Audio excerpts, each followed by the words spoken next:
Ce 31e épisode présente un ensemble de bâtiments dont les plus vieux ont 500 ans. Je veux parler de l'Hôtel-Dieu de Bourges.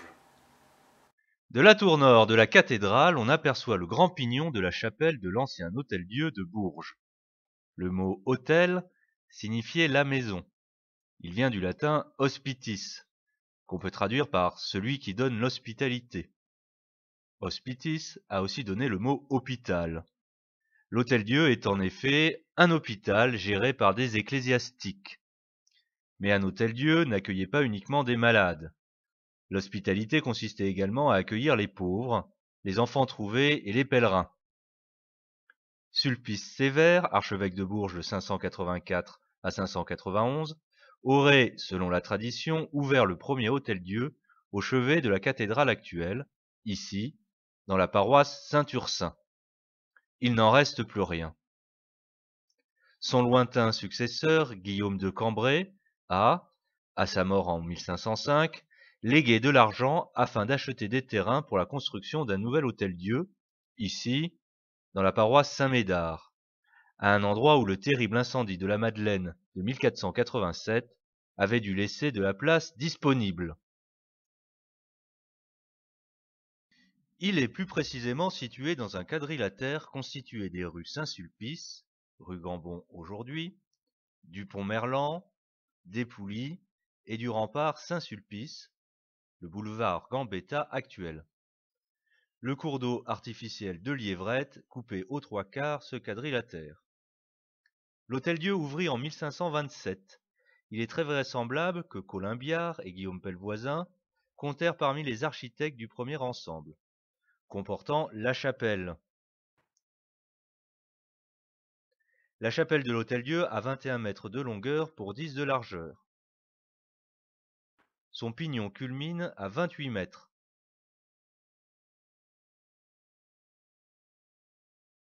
Des pierres d'attente montrent qu'un bâtiment était prévu à ses côtés.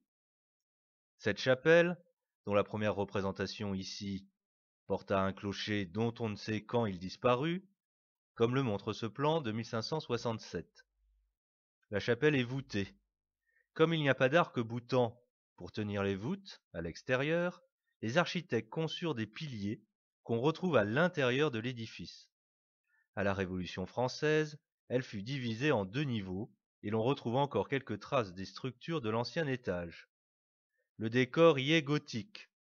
On retrouve des statues en relation avec un hôpital, celle de Saint Antoine, connu pour combattre les maladies de peau, et Saint Michel, qui pèse les âmes après la mort.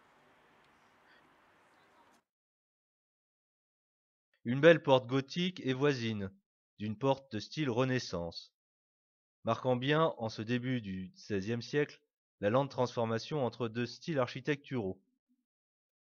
Sur le linteau de la porte Renaissance, on peut lire en latin Deum time servata mandata pauperes sustine, ce qui signifie crains Dieu, obéis à ses commandements, secours les pauvres, et une date 1533.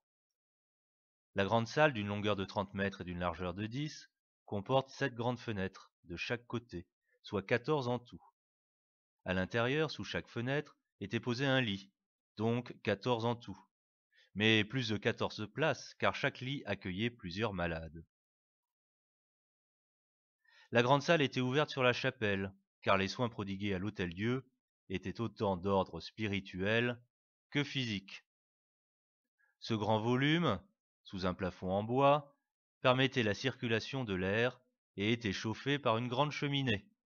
La grande salle fut aussi divisée en 2 niveaux et des éléments plus contemporains y persistent. La cuisine, proche de Liévrette, termine cette enfilade. À son pignon est subsistent des pierres d'attente également. Dernier élément du XVIe siècle, le portail, de style Renaissance, entouré de 2 pilastres ioniques, où sont sculptés des instruments de la Passion, c'est-à-dire des objets en relation avec la mise à mort de Jésus. Sur le pilastre de gauche, on retrouve par exemple la robe, l'échelle, le marteau ou les 30 deniers. Sur le pilastre de droite, la lance, un clou, l'aiguière. À remarquer à droite de cette colonne le tour des enfants trouvés, c'est-à-dire l'endroit où l'on déposait les enfants abandonnés dont s'occupait l'Hôtel-Dieu. Il est aujourd'hui bouché. En 1629, l'architecte Jean le Juge construisit un nouveau bâtiment afin d'agrandir l'hôpital après la peste de 1628. En 1637, en face, et dans le même style, est construit un bâtiment servant de bureaux et de logement pour les religieuses et les chapelains. Au milieu du XXe siècle, Liévrette fut busée. D'autres bâtiments avaient été construits, mais ils ont disparu aujourd'hui. En revanche, à partir de 1937, les architectes Gabriel Paco, Henri Juste et Louis Rey construisirent des bâtiments à l'est, en briques, agrandissant ainsi l'Hôtel-Dieu, dont l'activité hospitalière fut maintenue dans ces différents lieux jusqu'en 1994. Depuis, l'ouest est devenu un parking, les nouveaux bâtiments la maison des associations, mais les bâtiments historiques sont vides.